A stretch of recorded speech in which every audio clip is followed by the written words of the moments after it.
Today's lesson on life is emotional neglect, being hurt by what's not there. Emotional neglect can hurt just as much as physical abuse because it doesn't leave marks, but words do leave marks on the inside. Emotional neglect means ignoring a person's emotional needs for attention, for comfort, and for love. Emotional neglect can happen when kids or adults do not get the attention or the comfort that they need to feel good about themselves. In childhood, when parents do not show affection like hugs and kisses, tell a child how good they are, how important they are, make them feel really good about themselves, they can grow up feeling like no one loves me, like the world has forgotten about them, that the world is against them, that there's no one there to protect them. And they may feel like they do not deserve love, but that's not true. And so today we're here to have a conversation about emotional neglect and being hurt by what's not there so that we can fill in for that and have our young people grow up to be healthy adults. I'm so excited. I have with me two very special guests, Miss Sharika Steele and Miss Candace Artis. Give them a hand. Welcome to the show, ladies. Thank you for having us. Thank you. Tell us again a little bit about your work that you do in the community with young people and young adults as well. My name is Sharika Steele, and I work for an agency called For Kids. My mission is to break the cycle of homelessness for families. I've been working with homeless families for 10 years now, and my main goal is education. I manage our education department, and our focus right now is to really break the cycle. You really have to start with the children, and the key is to education. Definitely. And Sharika is really passionate about working with kids and families. My name is Candace Artis. I'm a high school career coach supervisor with Pawnee Camp Community College. Also, I'm an adjunct biology professor for several colleges within the Virginia Community College system. I've been working with youth for about 3 to 4 years now with different outreach and mentoring programs. And my job is to just make sure that they are prepared for post-secondary education opportunities and also for military or whatever career path that they decide to pursue. Mm-hmm. And Miss Artis is like a mother figure to many of her youth as well. And so I have the both of you on the show because I know that you guys will provide that background for the conversation that we need to have today when we talk about sort of what's missing as far as emotional neglect. And I know it's sort of a heavy topic. Some people, sort of shy away from talking about those things, but emotional neglect can happen to anyone. It doesn't care about your wealth or your poverty. It doesn't care about what color you are. It doesn't care if you were in a two-parent home or a single-parent home. I think people like to think that it only happens to people who live in poverty or live in certain neighborhoods, but it can happen really to anyone. Even if a parent is there, you can something can still be missing. And so I want to talk to us about sort of what is missing. What is it that our youth are missing in terms of that emotional neglect from your standpoint, where you see working with so many youth? And I'll start with you, Candace. The primary thing that I see is that youth really feel like they don't have a support system, especially if they come from broken homes. Mm-hmm. That can translate over into academics. They can really perform poorly on different tasks they may have to do. And then it doesn't allow them to be able to have that support for them to be able to pursue different opportunities post graduation. And some of them don't even graduate high school. Yeah. So when they don't have that good support system, sometimes, and then with the pressures of like SOLs and other things that the teachers have to meet, it makes it hard for them to get that nurturing environment from school as well. So sometimes I'm kind of playing that mediator piece to be able to tell them that they are, available to be able to do those different things and kind of be their support system. And sometimes just to listen in ear, because a lot of times that's really all they need. Beautiful. What else comes to mind? I think from the population that I work with, it's not intentional. When you're trying to figure out where you're going to sleep tonight, how you're going to provide food for your family, it's kind of hard to make sure that you've told your child that you loved them that day, that you've given them a hug as they walk out to go to school the next day, because you're really in crisis mode. So I see a lot of children who experience emotional neglect, but it's truly because the parent is really in survivor mode. Mm-hmm. Beautiful. And one of the things I was going to ask you, Sharika, is when you think about sort of emotional neglect of your population, how does that play a part? Being an adult who you've been emotionally neglected, and now you have children, do you see a little bit of that where it's missing for them, so it's really hard for them to get? Definitely, because the families that we serve, even though they may have not been homeless before they've come to us, they've lived in poverty for generations. Okay. So when you have not been taught how to love and how to show affection as a child, then we see a lot of parenting issues, a lot of really retraining the adult so that they can become a better parent to their child. Exactly. And having worked with Sharika and having worked with 4 kids in the past, I know that there's a lot of that that's there. And I love that you said, because sometimes it's not intentional for a lot of parents that they're not doing, taking the time to say, I love you, good job. And so there are the mentors and the mediators who have to come in and play that role. And so I want to thank you both for being able to definitely to do that. What do you think is being said or not said by parents that's causing some of that pain though? A lot of kids are walking around, they're really broken. I talked to a young man last week at an event. He said, my grandmother wanted me to come talk to you because I'm angry. And I said, well, I want you first to know there's a difference between being angry and being an angry person, and that you are a wonderful person. You're probably just dealing with some issues. And as we talked further, he was dealing with a lot of issues. But what are some of those things that need to be said by parents, by teachers, by, the mentors? I think one of the big things is just trying to give them accolades, even if it's something, very minute to a teacher, it can mean the world for like a student, or even just congratulating them for doing basic day-to-day things that most people would consider that are very mundane that they should do. I think just putting those different things in place for a student can really just make their day, because I work with a lot of students in a very rural area that have so many diverse backgrounds and so many different types of conditions and environment at home. So I think that just giving them that positive reinforcement and also just being there to give them the accolades when they need to. Yes. And sometimes, a lot of those things can go without even having to, have a conversation or with words. Yes. It could just be with something very, very small, very, very simple. And I think sometimes that can make the difference between a person or a student or a child even, doing one action or making a positive decision. Exactly. And I agree. I think one of the things that I do when I see the children when they come to our facilities is to tell that I'm happy just to see them, that someone acknowledge that they're important and that they're actually happy that they're there, that you acknowledge them, that they're present. And I think also just spending some time, how was your day? Tell me something, one good thing that happened in your day. The fact that someone cares about how my day went today. Yes. I think it's just the small things. We also try to find something positive. Wow, you brought your homework today, or you have your book bag with your report card in it. Something that you can give them some positive feedback. Like she stated, just small things can mean a lot. They really can. I really thank you guys for saying that, because I really want our parents, our teachers, our mentors to hear that, because as a professor, I'm really corny. Like, I treat them, I don't care how old they are. I use my good jobs, I tell them how wonderful they are. I tell them how powerful they are, how beautiful they are, how smart they are. And people need that. And so I know in talking to other colleagues, sometimes people feel like, well, you don't need to do that. You do need to do that. You do. Part of being a professor for me is not just teaching the content, but also changing lives, And so for me, it is, not just your title that you have. Each of you are doing great work in itself, but add that extra piece. And so I know both of you. So I wanted you to come up and talk about that, because even you talking about it, it shows how you're changing the lives of those youth and young adults that are around you. And so lastly, I want to just ask you, what are some of the things that we all can do, or that are what do you want to say to the youth, or what would you say to the parents that are similar to who you work with? I guess I would just say for a lot of the students that I work with, they're first generation college students. So there's a big gap for knowledge for a lot of the things that students need to prepare for. The biggest thing that I am an advocate for is just for students having a plan A, B, C, D, all the way to Z sometimes, because things just don't work out, as you always plan. There's I'm always not going to get into the one college I applied to. Right, one college. I hear that a lot. So I always just advocate for them to have some sort of plan, have a fallback plan.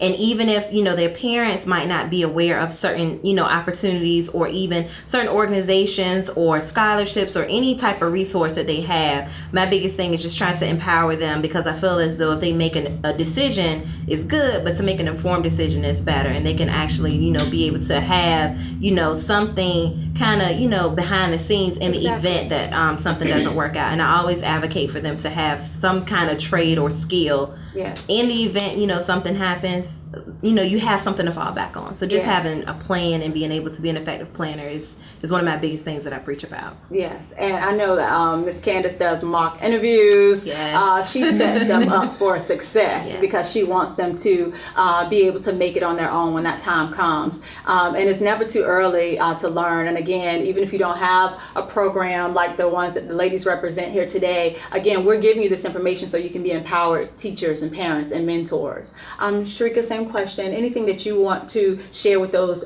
people out there who are similar to your clients as well?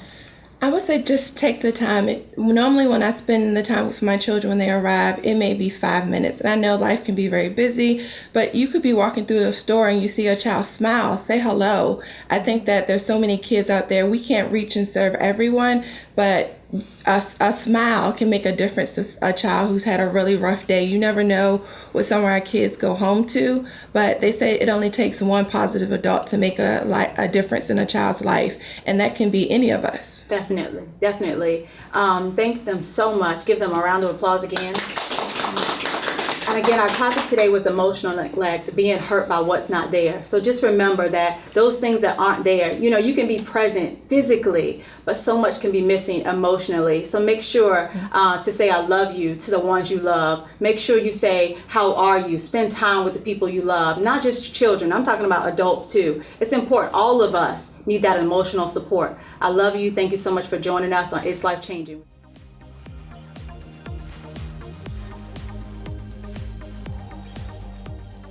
I actually started out wanting to be a lawyer. Ever since I was 9, I knew I wanted to be a lawyer. I had little ponytails and I had a briefcase, but I wanted to fight for justice. I wanted to do what was right even then. And so I knew I would go to college and I wanted to study law. So I left for college and I started off studying law. And then I had these really great mentors, which I always like to credit, Attorney Henry Schwan and Mr. Alan Cahill, who were domestic relations or family law lawyers. At the time, I was working as a paralegal, and I got a chance to really talk to people and, hear their tears, hear their fears. And one lady I remember, which was key in my life, said, I don't want a divorce. And I said, well, there's really nothing that we can do about that. Once the papers are signed, she said, well, I'm not signing the papers.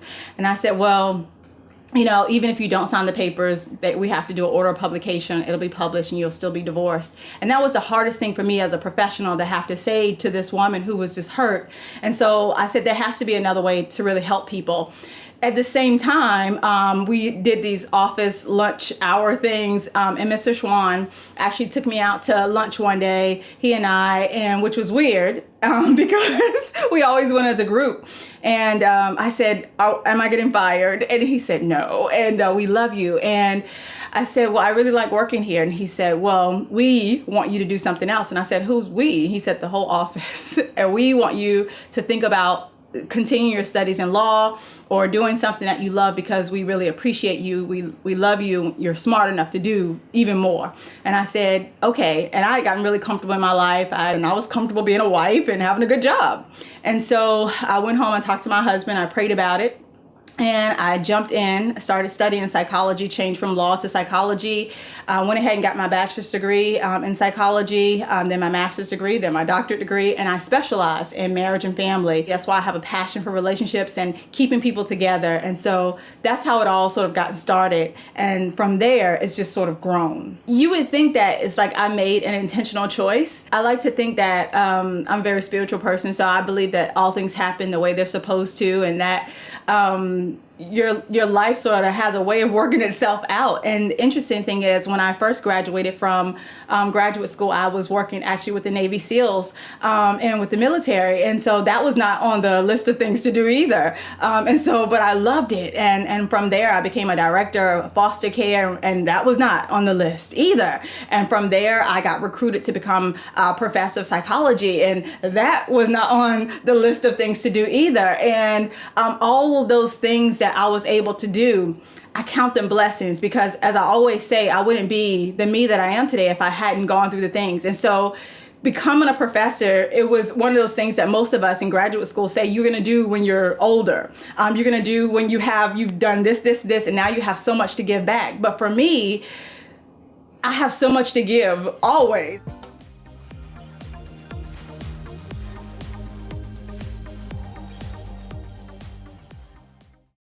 It's now time for me to speak into your life. We've been talking about emotional neglect, being hurt by what's not there. It truly is sad to me, and as I was thinking about this and I was praying about this, it really saddened my heart even more to think about what it feels like to truly feel unloved, to truly feel like you are alone in this mean old world, to feel like no one is there for you, that you can't trust anyone but yourself. Yet there are millions of people, children and adults, who feel neglected, who feel like there's no one there to love them, that they can't trust anyone.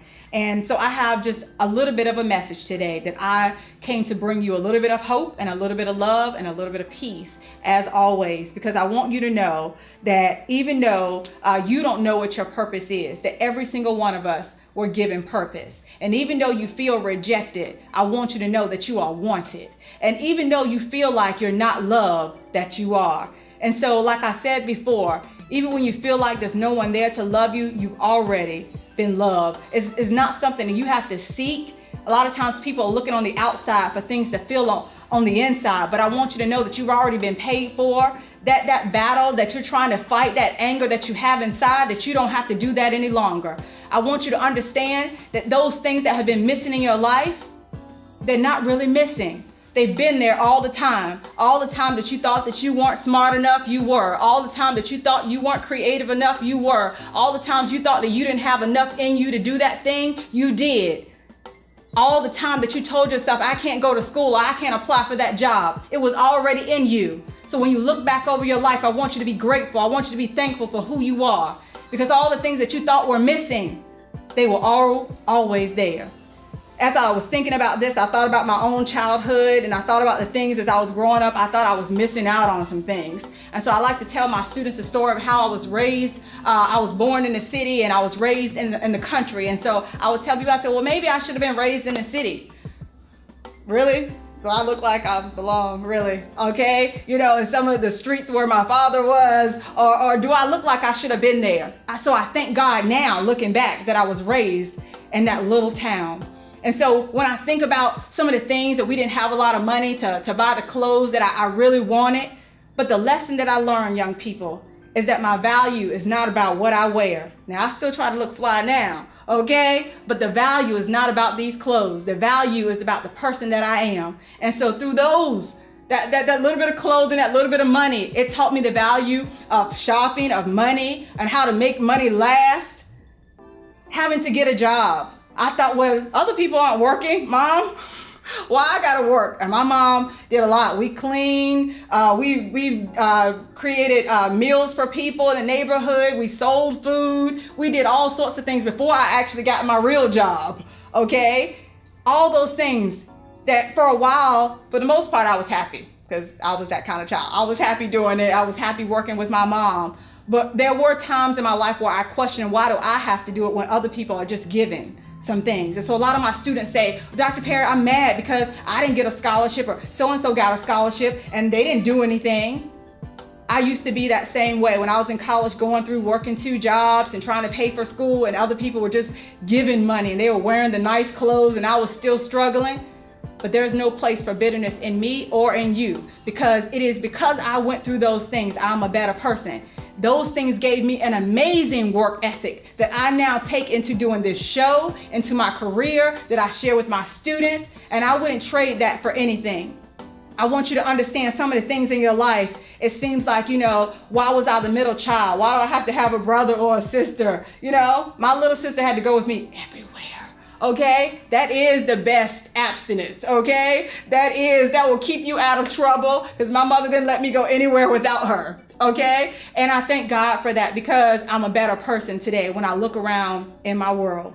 And so as I close today, I want you to stop looking at your life for what's missing. I want you to start paying attention to what's already in you. Because those same things that those people on TV have, whether it be having a great job, not necessarily doing what you see people do, but having a means to support themselves, you have the same talent inside of you.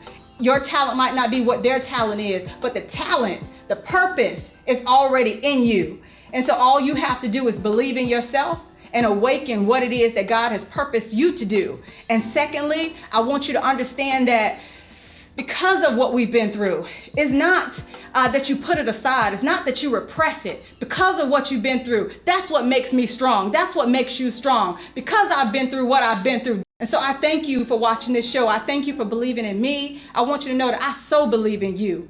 But lastly, all you need to do for me is to believe in yourself, because of everything you've been through. It will help to take you to that next step in your life. God bless you, and we'll see you next time. It's Life Changing.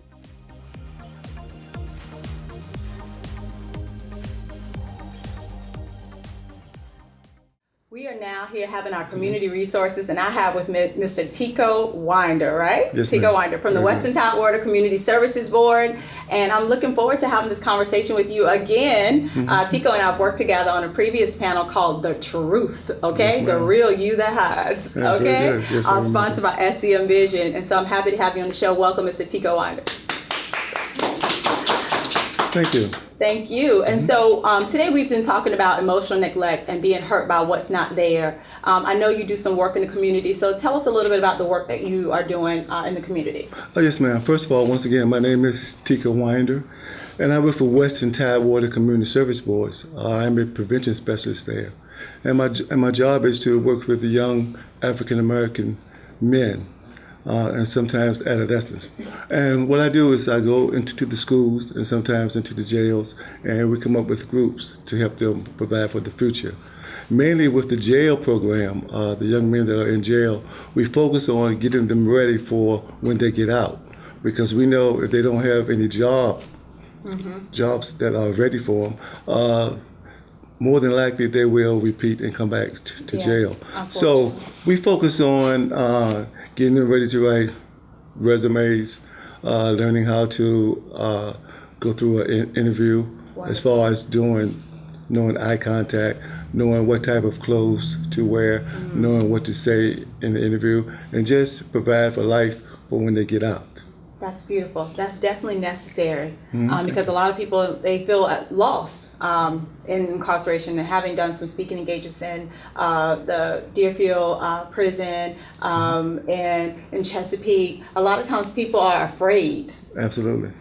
They're afraid of this big old world because inside you have your meals, Yes. you know if you're going to class, you know what groups you got to go to, you know exactly what's expected of you. And then you get here and your family member saying, get off my couch. You know, Absolutely. you need to get a job, you need to get your life together. You don't know where to start. So Yes. you're doing that work. Yes, ma'am. And in the schools, I work with these young men in Franklin. I remember the first time I had a class, and the young men thought that they were in the class because they were bad. And that was the word that they used, bad. And I had to tell them that there are no bad kids. I mean, I don't know if any bad kids. It's all about choices and the choices that they tend to make sometimes, which sometimes is negative, but not bad. So they all thought that they were there because they were bad. So we also come up with programs, character building programs that will raise their self-esteem and raise their self-worth.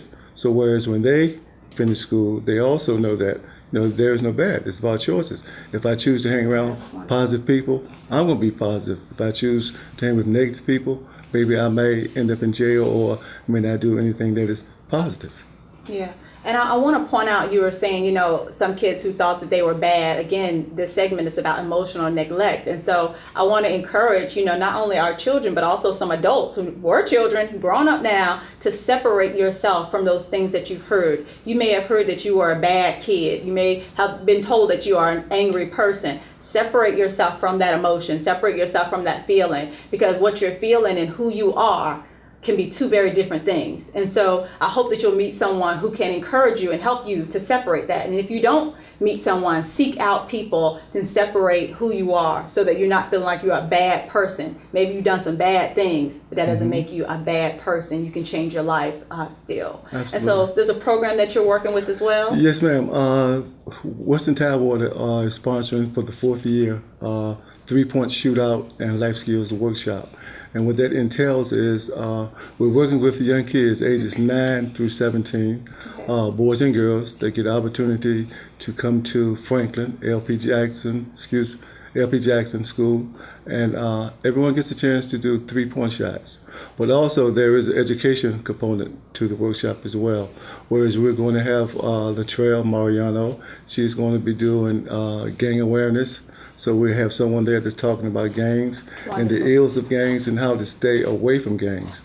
And we're going to have Tanya Jones. She'll be doing making the positive choices. Wonderful. Because as we know, without positive choices, our kids are lost. I mean, how many times do we pick up the paper and see where kids have been arrested for hanging around the wrong crowd and being in the wrong places? And Miss Cynthia Taylor is doing bullying, and we all know about bullying. And all the time, bullying is not physical. So we also have to attack that area as well. The workshop is March the 21st. That's on a Saturday, and it will be in Franklin. Some of the guests that will be there will be the coach from Nesman River High School, Ed Young. We also have a basketball player from Virginia Wesleyan, Kaylin Poe. And there's an NBA player from Hampton, Virginia that's coming in. I don't want to release his name yet because I want that to be a surprise for the kids. Okay? Yes. Okay. So for more information, how can people reach you or someone at the Western Tidewater Community Very Services good. Board? Once again, you can reach me through Western Tidewater Community Service Boards. My number there is 757-942-1970. Thank you again, Mr. Tico Winder. Thank you so much for joining us on It's Life Changing. Remember that we're here to bring you a little bit more peace, and peace does not mean to be in a place where there's no noise, trouble, or hard work, but to be in the midst of those things and still be calm in your heart. We love you. God bless you. We'll see you next time.